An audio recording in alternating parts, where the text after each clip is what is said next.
আসসালামু আলাইকুম এভরিওয়ান। অন্ধমের ভালোবাসা গল্পের সিজন 2 তৃতীয় পার্ট। তো কালকে আমি বলছিলাম যে তোমরা যদি গল্পটি কন্টিনিউ করাতে চাও তাহলে কমেন্ট করো। তো তোমাদের কমেন্ট দেখে আমি অনেক অনেক খুশি হয়েছি। তোমরা সবাই বলছো যে গল্পটি কন্টিনিউ করতে। তো যাই হোক, আসলে যে এই সিজনটি ভিন্ন হওয়ার কারণে আমি আসলে আবারও দুঃখিত। তো তোমরা সবাই গল্পটি মানিয়ে নিও। তো চলো বেশি কথা না কইয়া গল্প শুরু করা যাক। আর পিছন ফিরে তাকালো না দীপু। ভবিষ্যৎ অজানা, তাও এরকম ছুটে চলেছে সে। ভাগ্য কোথায় দাঁড় করাবে, কি অপেক্ষা করছে সামনে, কিছুই জানা নেই তার। তবুও পিছনে ফেরা নয়, এখন কেবল এগিয়ে চলাই তার নিয়তি। হঠাৎ বুকের ভিতর মোচড় দিয়ে উঠল রিয়ার স্নেহার মুখ। চোখের কোণে জমে থাকা অশ্রু গোপনে মুছে নিয়ে মনে মনে ফিসফিসিয়ে বলল, মাফ করে দিও রিয়া, তোমাকে সাথে আনতে পারিনি। কি বলবো তোমাকে, কিভাবেই বা বলবো? যেখানে গন্তব্যই অজানা, সেখানে প্রতিটা পদক্ষেপ ধোঁয়াশার মতো ঝাপসা। সেখানে কি করে তোমাকে আর ছোট্ট স্নেহাকে নিয়ে এগিয়ে যাই? অভুত্ত রেখেই বা কোথায় রাখবো তোমাদের? মনে একরাশ ভয়, যদি দুর্ভাগ্যক্রমে কাজ না হয় তবে তোমাদের নিয়ে দাঁড়িয়ে থাকবো কার দোয়েল কুড়ির নিচে? কি খাওয়াবো তোমায়? কিভাবে বাঁচাবো আমাদের মেয়েটাকে? তার চেয়ে তোমরা যেখানে আসো সেখানেই থাকো। অন্তত রাতে মেয়েটাকে বুকে জড়িয়ে নিশ্চিন্তে ঘুমাতে পারবে। আমার জন্য অজানা অন্ধকার টেনে এনে তোমাদের কষ্ট দিতে চাই না। একটানা হাঁটতে হাঁটতে চারপাশের পৃথিবী যেন অস্পষ্ট হয়ে যায়। পায়ের নিচে জমে ওঠা ধুলোকণা, মাথার উপর রুক্ষ আকাশ, সবকিছুর মাঝেও দীপুর চোখে একটু করো আশার দীপ্তি। হয়তো এই অনিশ্চয়তার পথই একদিন খুলে দেবে তার ভাগ্যের দ্বার। হয়তো কোনো এক সকালে সে ফিরে যাবে রিয়ার স্নেহার কাছে, ভরা হাতে ভরা বুকে গর্বর ভালোবাসা নিয়ে। দীপু শহরের এক কোণে এসে দাঁড়ায়। তার বুকের ভেতর একদিকে আশা আর অন্যদিকে ভয়। ভয়, যদি না পাই কাজ, যদি আবার ফিরে যেতে হয় সেই নিরন্ন জীবনে, তবে সে জানে আর ফিরে যাবে না। এই শহরেই, এই সংগ্রামে সে হারবে না। তার শুধু একটি কাজের দরকার, যেখানে ঘাম আর পরিশ্রম দিয়ে কিছু পেতে পারে। সকালে স্নিগ্ধ হওয়া যখন অশান্ত আকাশকে কোলে নাই, তখন চা নিয়ে দীপুর রুমে যায় রিয়া। কিন্তু আশ্চর্য, রুম খালি। চোখের কোণে তার অদৃশ্য উপস্থিতির স্পর্শ নেই। বাক্সের উপর অমলিন আলো পড়ছে, কিন্তু দীপু কোথাও নেই। মনে মনে রিয়া ভাবল, হয়তো বাইরে গেছেন, ঘরে বসে বোরিং রাখছিল, তাই হয়তো একটু বাইরে হাঁটতে গিয়েছেন। চা হাতে আবার রান্না করে ফিরে আসে রিয়া। কিন্তু কয়েক ঘন্টা কেটে গেল, দীপুর কোনো খবরই নেই। নতুন নতুন চিন্তা বুকের মধ্যে ভিড় করে বসে। তার চিন্তায় একটি অজানা ভয় যেন দাঁড় বাঁধতে শুরু করে। মানুষটা না জানিয়ে কোথায় চলে গেছে? রিয়ার মুখ থেকে একদমই বেরিয়ে আসে, কালকে ভাবি আর মায়ের কথাগুলো মনে পড়ে। তাদের কটু কথার প্রতিধ্বনি যেন তার মনকে আরো ভারী করে দেয়। কথাগুলো দীপু শুনে নেয়নি তো? সেই কটু কথাই ভীষণ অভিমানে চলে যায়নি তো? হয়তো সেই অভিমানে বুক ভরা কষ্ট নিয়ে কোথাও হারিয়ে গেছে। আমি তাকে কোথায় খুঁজে পাবো? বুকের ভিতর অজানা শূন্যতা তার দেহে ছড়িয়ে পড়ে। চোখের কোণে এক অস্বস্তিকর জলরেখা জ্বলছে ওঠে, যেন এই মুহূর্তেই হারানোর বেদনা সবটুকু সয়ে ফেলেছে। মাটিতে পায়ের ছাপ ফেলে রিয়া বাড়ির এদিক সেদিক খুঁজতে বের হয়, কিন্তু দীপু কোথাও নেই। দীর্ঘক্ষণ খুঁজে সে বাড়ি ফিরে আসে, তবে বুকের ভেতর একটু তীব্র দুঃখের ছাপ নিয়ে। বাড়ি ফিরে গেল রিয়া। মা এবং ভাবির প্রশ্নের আক্রমণ সেদিন যেন আরো তীব্র হয়ে ওঠে। ওয়ানেক্স হচ্ছে সবচেয়ে বিশ্বস্ত বুকমেকার, যা পিএইচডি এবং সিরিয়া অ্যাপের অফিসিয়াল পার্টনার। এই অ্যাপসে আপনি cricket, football, tennis live match দেখতে এবং তাদের স্কোর ভবিষ্যৎবাণী করে সহজেই অর্থ উপার্জন করতে পারবেন। সেই সাথে বিএমডব্লিউ গাড়ি, আইফোন, ল্যাপটপ এবং আরো অনেক নগদ পুরস্কার জেতারও সুযোগ রয়েছে। এই অ্যাপটিতে আপনি crash crystal, under and over 21 ইত্যাদি গেম খেলে সহজেই আয় করতে পারবেন। আপনি বিকাশ, নগদ, রকেট ব্যাংক, ক্রিপ্টো, পেপল এবং অন্যান্য সহজ পদ্ধতির মাধ্যমে সহজেই আপনার জেতা টাকা তুলতে পারবেন। এখানে আপনি 24 ঘন্টায় 7 দিন গ্রাহক সহায়তা পাবেন। তাই এখনই পিন কমেন্টের লিঙ্ক ব্যবহার করে রেজিস্ট্রেশন করুন, অথবা গুগলে ওয়ানেক্স সার্চ লিখে রেজিস্ট্রেশন করুন। আর হ্যাঁ, রেজিস্ট্রেশনের সময় আমার প্রোমো কোড ভোডো7 ব্যবহার করে প্রথমবার ডিপোজিটে 20,000 টাকা পর্যন্ত পান। স্নেহাকে রেখে কোথায় গিয়েছিলে? দীপু কোথায়? তাদের কণ্ঠে বিষাক্ত প্রশ্ন। রিয়া বলল, তোমরা জিতছ মা, তোমাদের কটু কথায় মানুষটা অভিমান নিয়ে চলে গেছে, তাকে কোথাও খুঁজে পাইনি আমি। ভাবি হেসে তাচ্ছিল্য করে বললেন, আমাদের কটু কথাই নাই রিয়া, ওই ছেলে যে এমন সেটা তো তার মনের অন্ধকারের চিহ্ন। যেই না দেখেছে ঘর বাড়ি টাকা পয়সা হাতছাড়া হয়ে গেছে, এই বাড়িতেও আর বসে থেকে খাওয়া চলবে না, তখনই সে বউ বাচ্চা আমাদের ঘাড়ে চাপিয়ে দিয়ে পালিয়ে গেছে। অবশ্য যে ছেলের ঘর বাড়ি বা বংশ পরিচয় কিছুই নেই, সে আর কেমন ভালো হবে? ভাবির এই কথাগুলোর মধ্যে তীব্র তাচ্ছিল্যের ছোঁয়া ছিল। মা হঠাৎ গম্ভীর এবং দীর্ঘশ্বাস ফেললেন, আর তারপরেই গম্ভীর হয়ে বললেন, তুই দেখলি তো রিয়া, যার জন্য তুই এত ভালো বিয়ের প্রস্তাব নাকচ করেছিলি, সে তার স্বার্থের জন্য তোদের ছেড়ে চলে গেল। আমি তো আগেই বুঝেছিলাম এরকম কিছু একটা হবে, তাই তো আমি তোকে বিয়ে দিতে চাইছিলাম। কিন্তু তুই কি করলি? একটা বাটপাস ছেলের জন্য নিজের জীবন অন্ধকারে ঢেলে দিলি। মায়ের কথা যেন রিয়ার মনে আরো রুক্ষ করে দিল। সবকিছু ভেঙে পড়লো তার কাছে। মনে মনে ভীষণ অভিমান জন্মালো তার। সত্যি তো তাদের জন্য না, দীপুর জন্যই সে এই জীবন বেছে নিয়েছিল। তবে এইসব কথার মধ্যে এক ধরনের তীব্র সত্য ছিল, যা রিয়া অস্বীকার করতে পারল না। ভালোবাসার পথ কখনো সহজ না, তবে মানুষটা যতটা না উপেক্ষিত হয় তার চেয়ে অনেক বেশি বড় হয়ে ওঠে তার জীবনের যুদ্ধে। এটাই হয়তো জীবন। দীপু চলে যাওয়ার পর রিয়ার চোখে অজানা এক অশ্রু মিশে গিয়েছিল। এখন সে অন্ধকারের মধ্যে একদম একা, এমনকি কেউ তাকে বোঝার মতো নেই। কিন্তু নিজের আত্মবিশ্বাস এখনো ঠিক আগের মতোই অটুট ছিল, কারণ সে জানতো তার ভালোবাসার শক্তি কখনোই কোনো কিছুতে ভেঙে পড়বে না। গ্যারেজের সামনে দাঁড়িয়ে দীপু একটু থামে। গ্যারেজের দরজা স্লেটের মতো কিছুটা খোলা। এক বৃদ্ধ, যার শরীর অনেকটাই ভেঙে পড়েছে, হাতের কাজের হাত গ্লাভসে একটু কাদা মাখানো। তিনি দীপুকে দেখে এগিয়ে এসে বললেন, কি চাও? দীপু সেই কাগজের টুকরোটা দিল। বৃদ্ধ কাগজের দিকে একবার চোখ বুলিয়ে প্রশ্ন করলেন, তুমি কি কাজ করতে চাও? দীপু নির্ভীকভাবে বলল, হ্যাঁ, আমি কাজ করতে চাই। আমি সব ধরনের কাজ করতে পারি। আপনার গ্যারেজে যতটুকু কাজ সবকিছু শিখে নিব। বৃদ্ধ কিছুটা অবাক হয়ে বললেন, তুমি জানো এখানে কাজ অনেকটা পরিশ্রমের। একদিনের কাজের জন্য সারা মাসের বেতন পাওয়া যায়। তবে মনে রেখো, কাজটা শুরুর পর যদি বেমানান কিছু ঘটাও, তাহলে এখানকার লোকেরা তোমাকে আর কাজ করতে দিবে না। দীপু মাথা ঝাঁকিয়ে সম্মতি জানিয়ে বলল, আমি আপনার উপর নির্ভর করব, শিখে শিখে কাজ করব। বৃদ্ধ হেসে বললেন, তুমি কাজের শুরুতে যতটা পরিশ্রম করবে ততটা লাভ পাবে। এখানে সারাদিনের কাজের জন্য দৈনিক 500 টাকা বেতন। তবে যে যত মন দিয়ে কাজ করবে তার পারফরমেন্সের উপর আরো বেতন বাড়ানো হবে। এটা একটা ছোট্ট গ্যারেজ, কিন্তু এখানে সব ধরনের গাড়ি, মোটরসাইকেল ছাড়ানো হয়। ফাঁকা সময়ের মধ্যে নতুন গাড়ি মেরামত শিখলে অতিরিক্ত আয় হবে। তবে মনে রেখো, রাতের বেলা পুরো গ্যারেজ পরিষ্কার করে রেখে দেওয়ার কাজও তোমার দায়িত্ব। দীপু খানিকটা চিন্তা করে তারপর দৃঢ় হয়ে বলে, আমি কাজটি নেব। এখানে যে পরিশ্রমের মূল্য আছে সে কথাই তো আমি শুনেছি। বৃদ্ধ আবার কিছুক্ষণ দীপুর দিকে তাকিয়ে বললেন, ঠিক আছে, তুমি কাজটি শুরু করো। শুধু মনে রেখো, খোলামেলা মন দিয়ে কাজ করতে হবে, কারণ এখানে সততা আর খাঁটি পরিশ্রমের দিকে নজর দেওয়া হয়। সেই বিশ্বাসই এখানে সবাই থাকে। দীপুর বুকের মধ্যে যেন একটা নতুন আশা উকি দেয়। আজ থেকে কাজ শুরু করব।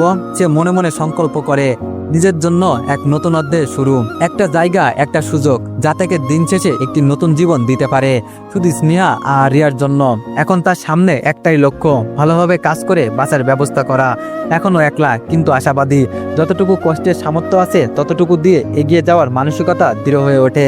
হাজারো অভিমান আর বেদনার প্রশ্ন নিয়ে খাটের এক কোণে গুটিসুটি মেরে বসে আছে রিয়া। তার বুকের মধ্যে চাপা দুঃখ, এক শূন্যতা যেন তাকে ক্রমাগত গিলে ফেলছে। রিয়া মনে মনে বলছে, আমি তো সবসময় আপনার পাশেই ছিলাম। আমি তো ভাগ্যকে মেনে নিয়ে সবার সঙ্গে লড়াই করে আপনার সঙ্গেই থাকতে চেয়েছিলাম। তবে কেন আমাকে একা ফেলে চলে গেলেন? আমাদের মেয়ের কথা কি একবারের জন্য আপনার মনে পড়েনি?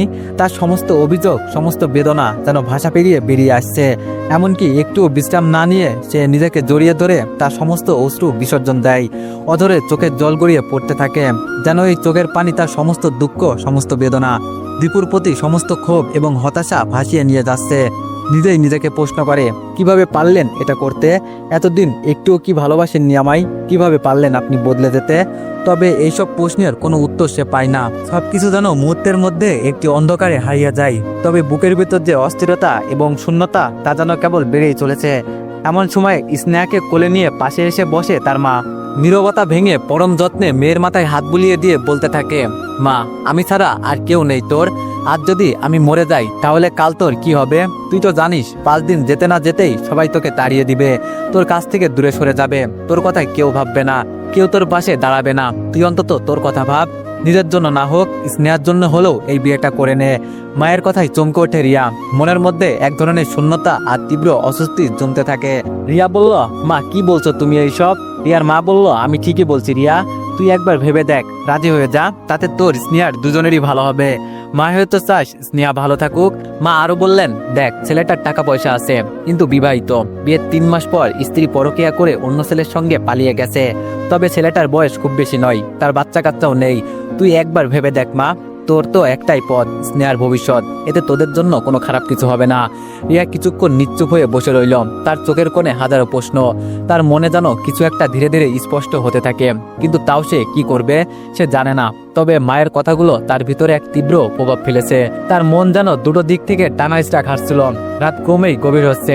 গ্যারেজের কাজ ছিঁড়ে অচেনা রাস্তায় হেঁটে চলেছে দীপু। দীপু মনে মনে বলল, কাজের তো একটা ব্যবস্থা হলো, এবার যদি একটা মাথা গোজার ঠাঁই জোগাড় করা যেত। চোখের সামনে ভেসে উঠল কুকুর মুখ। এত দূর থেকেও মনে পড়লো ফুপুর বাড়ি তো এখান থেকে বেশি দূরে নয়। হয়তো স্নেহের হাত বাড়িয়ে দেবেন, হয়তো একটু ঠাঁই দেবেন রাতটুকুর জন্য। কিন্তু পরক্ষণেই বুকের মধ্যে উঠল দ্বিধার জ্বর। যাদের মা বাবা ভেবে বড় হয়েছিলাম, যাদের বুকে আশ্রয়ে নির্বাক শৈশব কেটেছে, তারাই যখন দুর্দিনে আমার পাশে দাঁড়ায়নি, আমাকে নিজের সন্তান বলে পরিচয় দেয়নি, তখন ফুপু কিভাবে আপন হয়ে উঠবেন? আদৌ কি তিনি আমাকে একটি কোণার জায়গাও দেবেন? তবুও মনে মনে সাহস সঞ্চয় করলো দীপু। চেষ্টা করে দেখি, যদি আশ্রয় মিললে তো ভালো, আর না মিললে না হয় রাতটা কোনো এক নির্জন স্টেশনের বেঞ্চিতেই কেটে যাবে। এই অচেনা শহরে অচেনা মানুষের ভিড়ে এক পশলা ঘুমেরও যদি একটু জোয়ার আসে, তাও কি কম কিছু।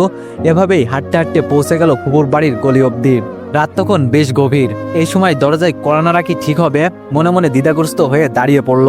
কিছুক্ষণ দাঁড়িয়ে থেকে অবশেষে সমস্ত সংকোচের গ্লানি ভেঙে সাহস করে দরজায় ঠকঠক শব্দ তুলল। কিছুক্ষণ পর ঘুম জড়ানো চোখে দরজা খুললেন ফুপু। আলো আধারির মধ্যে দীপুকে দেখে অবাক হলেন। চোখ কসলাতে কসলাতে জিজ্ঞেস করলেন, কে? নরম কণ্ঠে দীপু বলল, আমি ফুপু, দীপু। ফুপুর চোখে এক ঝলক বিস্ময় খেলে গেল। তারপর গলার স্বরটা কিছুটা কঠিন করে বলল, ও দীপু, কি জন্য এসেছিস বল? শুনলাম তোর বাবা মা তোকে বাড়ি থেকে বের করে দিয়েছে। দীপু মাথাটা নিচু করে দাঁড়িয়ে রইল। লজ্জায় মুখ তুলতে পারল না। নীরব মাথা নেড়ে সম্মতি জানালো। ফুপু একটু বিরক্ত সরে আবার বলল, তা এত রাতে এলি কেন? কি চাস? কাপা গলায় দীপু বলল, একটু থাকার জায়গা হবে ফুপু। ফুপু হালকা দীর্ঘশ্বাস ফেলে বললেন, আমারই তো ছোট্ট একটা ঘর। এক রুমে ছেলে আর পুত্রবধূ থাকে, অন্য রুমে মেয়ে, আর এই রুমে আমি থাকি। তোকে কোথায় জায়গা দিব বল? দীপুর মুখে একটু করে হাসি ফুটিয়ে কিছুই বলল না। ভিতরে ভিতরে হাজার কথা জমাট বাঁধল। মুখ ফুটে একটু শব্দও বের করলো না। মনে মনে স্মরণ করলো সেই দিনগুলোর কথা, যখন এই বাড়ির 3টা ঘর তার জন্য যেন ছিল অফুরন্ত। প্রতিটা দেয়াল যেন ছিল আপন, প্রতিটা দরজা তার জন্য সদা উন্মুক্ত। আর সেই ঘরে এক মুঠো জায়গারই ঠাঁই নেই তার জন্য। চোখের কোণে অশ্রু জমে উঠল। তবে সেই অশ্রু গোপন রেখে বুকের সমস্ত বেদনা চেপে ধরে দীপু পা বাড়ালো অজানা রাতের উদ্দেশ্যে। শূন্য আকাশে তারার নিচে হাঁটতে হাঁটতে নিজেকে বলল, ভালোবাসা, আত্মীয় স্বজন সবই কেবল সুসময় পর্যন্ত টিকে থাকে। দুর্দিনে মানুষ কেবল নিজেরাই নিজেদের সহযাত্রী। চলার পথে হঠাৎ একটা রাস্তার পাশে পুরনো স্টেশন চোখে পড়ল। এক কোনায় গিয়ে বসে পড়ল দীপু। মাটির উপর মাথা রেখে নক্ষত্র ভরা আকাশের দিকে তাকিয়ে দীর্ঘশ্বাস ফেলল। এ যেন তার নতুন জীবনের সূচনা। আশ্রয়হীন, অচেনা, কিন্তু এই রাত থেকেই শুরু এক দুঃসাহসী যাত্রা। রাত যত গভীর হয় ততই নিঃসঙ্গতা যেন বিষাক্ত হয়ে ওঠে। যেন ঘড়ির কাঁটা নয়, প্রতিটা মুহূর্ত বুকের ভেতর কাটার মতো বিঁধে যায়। রিয়ার চোখে ঘুম নেই, শুধু এক দৃষ্টিতে তাকিয়ে থাকে খোলা জানালার ফাঁক দিয়ে আকাশের দিকে। যেন চাঁদকে জিজ্ঞেস করছে, তুমি কি দেখছো না তাকে? কোথায় আছে আমার দীপু? এক একটা শব্দ যেন ধ্বনিত হয় বুকের ভেতর। এই বুঝি দরজায় কড়া নাড়ালো, এই বুঝি মৃদুকণ্ঠে ডাকলো, রিয়া। নিস্তব্ধতা কখনো এমন কষ্টদায়ক হয় জানতো না সে। জেগে জেগে রাত প্রায় রিয়ার চোখের অপেক্ষায় জোয়ার আর মনে অবত্য আকুতি। তার বিশ্বাস অটুট। এই বিশ্বাসের আলোতেই সে পথ চেয়ে বসে আছে। কারারুদ্ধ কয়েকদিন যেমন গগনের দুপুরেও মুক্তির আশায় দরজার ফাঁকে চেয়ে থাকে, আমি তো তেমনই প্রতীক্ষা করি শুধু আপনার ফেরার আশায়। আপনিহীনতা প্রতিটা মুহূর্ত আমার কাছে এক একটা যুগ হয়ে ওঠে। যত সময় যায় যন্ত্রণা ততই গাঢ় হয়। কিছু কষ্ট আছে যা কান্না হয়ে ঝরে না, শুধু বুকের কোণে গুমড়ে কাঁদে চুপি চুপি। এইদিকে নতুন ভোরের আলো ক্রমশ ছড়িয়ে পড়েছে শহরের বুক জুড়ে। সূর্যের প্রথম কিরণ এসে দীপুর চোখে মুখে আলতো করে আছড়ে পড়ল। চোখ খুলতেই এক মুহূর্তের জন্য ভুলে গেল সে কোথায়। চারপাশে ছড়িয়ে থাকা অপরিচিত মুখ, স্টেশনের কোলাহল, ট্রেনের হুইসেল, সব মিলিয়ে বাস্তবটা ফিরে এলো তীব্র চাবুকের মতো। পাশে একটা চায়ের দোকান খোলা হয়েছে। কেউ কেউ রিকশার প্যাডেলে পা চালিয়ে রোজগারের পথে পা বাড়িয়েছে। কারো কাঁধে ঝুলছে লোহার বেসলা, কেউ বালতি হাতে কাজে যাচ্ছে। দীপু ধীরে উঠে বসল। কালকের কাজের পাওয়া টাকা থেকে শুধুমাত্র 1 কাপ চা সাথে একটা পাউরুটি খেয়ে পুনরায় রওনা দিল গ্যারেজের উদ্দেশ্যে। স্নেহাকে কোলে নিয়ে বারান্দায় এসে বসল রিয়া। আকাশে যখন মেঘের আনাগোনা, বাতাসে এক ধরনের ক্লান্ত।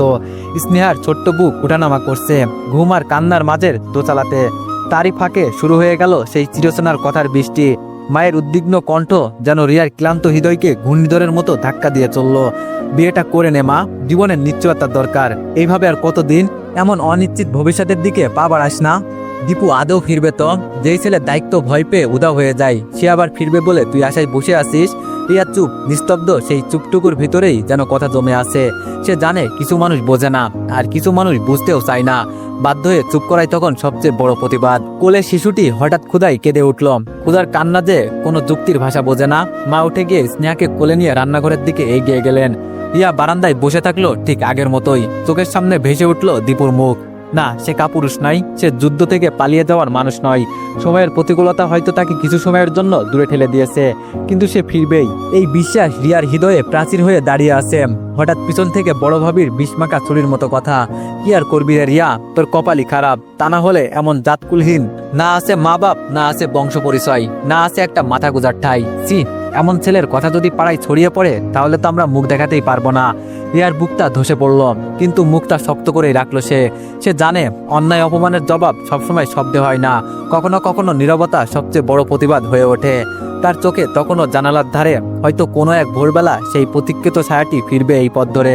স্নেহার মায়াবী মুখে তখন তার একটুখানি প্রশান্তি খুঁজে পেল রিয়া। হয়তো এই অপেক্ষায় একদিন শেষ হবে, হয়তো সে ফিরে আসবে। রান্নাঘর থেকে আওয়াজ আসছে, স্নেহা আদো আদো স্বরে বাবা ডাকটা বারবার আওড়াচ্ছে। রিয়ার বুকের ভিতর ক্ষত বিক্ষত হয়ে যাচ্ছে। আপনি চলে গেলেন ঠিকই, শুধু আমাকে আর মেয়েকে অবহেলার সাগরে ভাসিয়ে। আপনি কি পারতেন না আমাদের সাথে নিতে? আপনি কি পারতেন না আপনার বুকে একটুখানি ঠাঁই দিতে? আপনি পাশে থাকলে অন্তত এই নরক যন্ত্রণায় ভুগতে হতো না। সম্পত্তি নিয়ে তার ভাই বোনের মধ্যে উত্তপ্ত তর্কের ঢেউ যেন ক্রমেই রুদ্র ও জলস্বাসের রূপ নিয়েছে। কে কতটা পাবে, কে বেশি হকদার, এই হিসাব কষতেই যেন আজ ভাইয়েরা ভাই নয়, বোনেরা বোন নয়, সবাই এক একজনের দাবিদার মাত্র। পাশেই দাঁড়িয়ে আছেন মা বাবা, জীবনের পড়ন্ত বেলায়, যাদের শিরায় উপশিরায় এখনো সন্তানের মুখে হাসি ফোটানোর দুর্লভ স্বপ্ন বেঁচে আছে। কিন্তু আজ সেই স্বপ্নগুলো একের পর এক চুরমার হচ্ছে বাস্তবতার নির্মম আঘাতে। ছেলেমেয়েরা বলছে, এইসব তোমরা বুঝবে না বাবা মা, এটা এখন আমাদের ব্যাপার। হাইরে নিয়তি, যারা নিজের যৌবন নিকড়ে সন্তানের পায়ের নিচে মাটি সাজিয়েছিল, আজ তারা ঠাই দাঁড়িয়ে থাকে অপ্রয়োজনীয় অনাকাঙ্ক্ষিত অভিভাবকের মতো। বাবা একটু হেসে ফিসফিস করে বললেন, তোরা মানুষ হইলি বটে, তবে মানুষ রইলি না রে। মা চোখ মুছতে মুছতে বললেন, শুধু ভেবেছিলাম শেষ বয়সে হয়তো একটা সময় পিছন ফিরে বলবি, মা একটু বসো, গল্প করি। কিন্তু আজ দেখছি বসার জায়গাটা তো দূর, ছায়াটুকু আর দরকার নেই। ঘরের দেয়ালে ঝোলানো সাদা কালো ছবিগুলো যেন আজ ব্যথায় ভারী হয়ে গেছে। ছবির ভিতরে হেসে থাকা ছোট্ট ছোট্ট মুখগুলো কে জানে একদিন তারাই কাঁদাবে সবচেয়ে বেশি। সন্ধ্যার বাতাসে ভেসে আসা মার কান্নার কোনো শব্দ হয় না, কেবল অনুভূতি। একটু চাপা ভাঙচুর এক জীবনের বিনিময়ে গড়া সংসারটুকু। এইদিকে সুরাইয়া বসে অজরে কান্না করছে। স্বামী কাট গলায় বলে দিয়েছে 10 লাখ টাকা জোগাড় করতে না পারলে যেন ওই বাড়ি না যায়। এইদিকে রুহিরুষা সম্পত্তির এক চুলো ছাড়তে রাজি নয়। মৃদুলের দাবি, সে একমাত্র ছেলে, সেই অনুযায়ী সম্পত্তি বেশি তারই পাওয়ার কথা। এক মুহূর্তের জন্য বুকের ভেতর হাহাকার নিয়ে দীপুর কথা মনে পড়ল বাবার। নিস্তব্ধ সন্ধ্যায় যেন দীপুর ক্লান্তির মুখখানি ভেসে উঠল চোখের সামনে। মানুষের শব্দটা প্রকৃত অর্থ যদি কাউকে দিয়ে বোঝানো যায়, তবে সেটা ছিল আমার বড় ছেলে। শান্ত স্বভাবের, বিনয়ী আর দায়িত্ববান। সেই তো একসময় আমার এই ভাঙচুর গড়া সংসার হাল ধরেছিল। সেই দিন পা দুটো হারিয়ে আমি বিছানার সঙ্গে বন্ধন পাতলাম। ভেবেছিলাম সংসারের চাকা আর ঘুরবে না, সন্তানগুলোর মুখে আর হয়তো ভাত উঠবে না। কিন্তু না, সেই ছেলেটা দিনরাত শ্রম দিয়ে নিজের রক্ত জল করে ভাই বোনের মুখে তুলে দিয়েছিল এক মুঠো ভাত। পিছনে দাঁড়িয়েছিল নিঃশব্দ পাহাড়ের মতো। কারো কোনো অভিযোগ ছিল না তার বিরুদ্ধে, ছিল না নিজের প্রতি কোনো দাবি, কোনো উচ্চারণ। আজ সেই মানুষটার জন্য তোরা এক চিত্রের ছায়াও রেখে দিতে পারলি না। মৃদুল ঠোঁট বাঁকিয়ে বলল, এই শুরু হয়ে গেল আরেকজনের ছাপাই গাওয়া। বলছি আমরা 5 জনের পর্যাপ্ত পরিমাণ সম্পত্তি পাচ্ছি না, আর তুমি আরেকজনকে ভাগ দেওয়ার কথা চিন্তা করছো। এই যে 10 লাখ দিতে না পারলে তোমার মেয়ে ডিভোর্সি, তকপা নিয়ে ঘরে বসে থাকবে, সেই খবর কি আছে তোমার? মা দীর্ঘ নিঃশ্বাস ফেললেন, মুখে ব্যথার রেখা ফুটে উঠল। জানি সময় কঠিন, কিন্তু সুরাইয়া তো তোরই বোন, ও একটু বেশি পেলে কি এসে যায়? তার স্বামী ব্যবসা করে উন্নতি করলেই তো তোদেরকে তোদের প্রাপ্য ফিরিয়ে দিবে। তুই দিস না ঠিকই, কাল যদি সুরাইয়া দুঃখে মরে তখন কি এই সম্পত্তি কাঁধে মাথায় রাখবি? মৃদুল পুনরায় বলল, শুরু হয়ে গেল তোমাদের ইমোশনাল ব্ল্যাকমেল করা। আমারও বাচ্চা কাচ্চার মুখ দেখার ইচ্ছা আছে মা, আমারও সংসার সাজাতে হবে। এখন বোনের দিকে তাকিয়ে তো আর নিজের সংসারের জলঞ্জলি দিতে পারি না। সুরাইয়া এবার বোনদের কাছে এগিয়ে গেল, গলায় করুণ আকুতি। তোদের তো টাকা পয়সার অভাব নেই, তোরা এত সম্পত্তি নিয়ে কি করবি বল? আমার সংসার এখন ভাঙনের মুখে, একটুখানি সাহারা পেলে আবার সব গুছিয়ে নিতে পারি। তোদের ভাগটা আমায় দিয়ে দে না রে। রুষাদানো একরকম রুষ্টভাবেই সাপ জানিয়ে দিল, 1 পয়সাও ছাড় নেই, আমরা সবাই সমান হকদার। রুহি কিছুটা নমনীয় কণ্ঠে বলল, দেখ সুরাইয়া, তোর দুঃখটা আমি ঠিকই বুঝি, কিন্তু তুই যেমন তোর সংসারের চিন্তায় কষ্ট পাচ্ছিস, আমরাও তো আমাদের ঘরের কথা ভেবে সিদ্ধান্ত নিতে বাধ্য। আমাদেরও সন্তান আছে, তাদের ভবিষ্যৎ নিশ্চয়তা দরকার। এই বিতর্কতার মাঝেই মৃদুল স্পষ্ট ঘোষণা করল, কারো জমি জমা আলাদা করে নেওয়ার দরকার নেই, সব জমি একসাথে বিক্রি হবে, তারপর টাকাগুলো 5 ভাগে ভাগ হবে। রুষা আটকে উঠে বলল, 5 ভাগ কেন হবে? মৃদুল গম্ভীর কণ্ঠে বলল, তোরা 3 জনে 3 ভাগ আর আমি 2 ভাগ। মা বাবাকে তোরা তো কেউই দেখবি না, শেষমেশ তারা আমার ঘাড়ে এসেই চাপবে। তাদের খরচ, ওষুধ, দেখাশোনার দায়িত্ব তো আমারই নিতে হবে। আর আমি কি এমনি এমনি সেটা করব? বাবা চুপচাপ বাসের চৌকিতে বসে থাকলেও তার চোখের কোণে ধীরে ধীরে জমা হচ্ছিল অনুতাপের কুয়াশা। চোখের সামনে বড় করা 4টি সন্তান, যারা আজ মা বাবার দায়িত্ব বোঝা ভেবে গলায় কাঁটা তুলে রেখেছে। বুকের ভিতরে জমে থাকা দীর্ঘশ্বাসটা কেমন জানি হঠাৎ গলায় আটকে গেল। তাদের ছোটবেলায় কতবার না খেয়ে নিজের ভাগটা তুলে দিয়েছিল, আর সেই সন্তানরাই আমাদের বোঝা ভাবে। মা চুপচাপ বাবার পাশে এসে বসে পড়লেন, বললেন, শুনলেন কি বলল? মৃদুল বলছে আমরা নাকি তার ঘাড়ে চেপে বসবো, তাই 2 ভাগ দাবি করেছে। বাবার গলাটা ভার হয়ে এলো, দীর্ঘশ্বাস গড়িয়ে পড়লো ঠোঁটের ফাঁক দিয়ে। নিজে না খেয়ে তাদের খাইয়ে মানুষ বানাইয়া বড় করলাম, আর তারাই আজ আমাদের বোঝা ভাবছে। রাত 10টা, দিনভর কঠোর পরিশ্রমের পরে গ্যারেজের মালিক দীপুর হাতে 500 টাকার একটি নোট বাড়িয়ে দিলেন। টাকার দিকে কিছুক্ষণ নির্বাক দৃষ্টিতে তাকিয়ে থাকলো দীপু। এই 500 টাকার টুকরোটি যেন তার কাছে 5 কোটি টাকার সমান মনে হলো। এ যেন শুধু টাকা নয়, এক মুঠো স্বস্তির 2 বেলা আহারের নিশ্চয়তা। দীপু মৃদু এসে বলল, স্যার আগামীকাল গ্যারেজে আসতে আমার একটু দেরি হবে। কথাটা শোনা মাত্রই মালিক কটমট ছড়ে বলে উঠলেন, এই তো একদিন কাজ করলেই 3 দিন উধাও। কাদের নিয়ে যে কাজ করি, কাদের কোনো হুঁশ নাই। আমারই দোষ, দিনের টাকা দিনে না দিয়ে যদি মাসে দিতাম তাহলে বুঝতে এমন পালাই পালাই করতে হতো না। তুমি তো কাজের শুরুর দিনেই বলেছিলে স্যার আমি পারবো, তাহলে এখন এই গা ঢেকা দেওয়ার মানে কি? দীপু নিচু স্বরে বলল, আমি পালাতে চাই না স্যার, এই চাকরিটা আমার বেঁচে থাকার শেষ ভরসা, খুব দরকার আমার। মালিক ভুরুকুচকে বললেন, তাহলে কাল? দীপু বলল, একটু গ্রামের বাড়িতে যেতে হবে, আজ রাতেই রওনা হব, তবে চেষ্টা করব কাল 12টার মধ্যেই ফিরে আসতে। মালিক ঠোঁট বাঁকিয়ে বললেন, তাই বলো, তাহলে কাল 500 না 250 পাবে। এই কথাটা শুনে মুহূর্তেই দীপুর মুখ কালো মেঘে ঢেকে গেল। 250 টাকায় যে কতটা পারবে? রিয়ার মুখে এক মুঠো হাসি আর স্নেহার দুধভাত, সবই তো ওই কয়টা টাকার সঙ্গে বাঁধা। দীপু কাতর গলায় বলল, না স্যার, আপনি আমার বেতন কাটবেন না, আমি চেষ্টা করব 9টা বা 10টার মধ্যে গ্যারেজে হাজির হতে। দীপুর কণ্ঠে অনুরোধ নয়, ছিল এক ধরনের ক্লান্ত আরতি। দীপু বলল, আমি কথা দিচ্ছি স্যার, কাল দেরি হলেও কাজ ফেলে যাব না, গ্যারেজে ঠিকই হাজির হব। মালিক কিছু বললেন না, চোখ সরিয়ে নিলেন। দীপু জানে ওনার উত্তর না দিলেও অনুমতি মিলেছে, আর তাই একরকম দৌড়ে গ্যারেজ ছেড়ে বেরিয়ে পড়ল। রাত তখন অনেকটা গড়িয়ে গেছে, রাস্তায় বাতিগুলো মিটমিট করে জ্বলছে, ঠিক যেমন তার আশা মিটমিট করে জ্বলে ওঠে আর নিভে যায়। কালকের 500 টাকা থেকে সকালের নাস্তা, দুপুরের আর রাতের ডাল ভাত খেয়ে আর মাত্র 200 টাকা আছে। এক হাতে 700 টাকা, অন্য হাতে চেনা ভাঙন। এই শহর যেন প্রতিটি আলোতে লিখে রেখেছে, বাঁচতে হলে হাল ছাড়লে চলবে না। একটা পুরনো বাসের পেছনের সিটে গিয়ে বসে পড়ল দীপু। মনের ভিতরে এক অদ্ভুত অনুভূতি ভরে উঠল। কোলে স্নেহা, পাশে রিয়ার চোখ, এই ছোট্ট পৃথিবীটাই যেন তার রাজ্য। তো এভরিওয়ান, নেক্সট পার্টের জন্য অপেক্ষা করো। ধন্যবাদ।